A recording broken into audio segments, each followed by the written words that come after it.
கிறிஸ்துவில் பிரியமானவர்களே, ஆண்டவராகிய இயேசு கிறிஸ்துவின் நாமத்தில் உங்களை வாழ்த்துகிறேன்.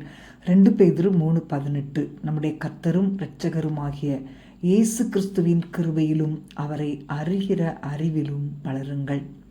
உங்கள் சரீரம் வளருவது போல உங்கள் ஆவிக்குரிய வாழ்க்கையும் வளர வேண்டும்.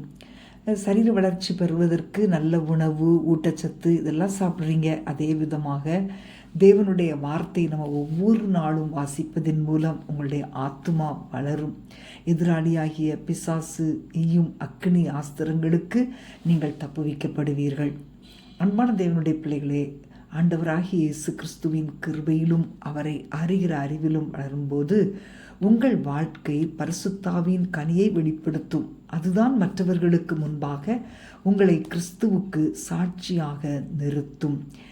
தேவனுடைய கிருபையில் நீங்கள் வளருவதை சாத்தான் ஒரு நாளும் விரும்ப மாட்டான்.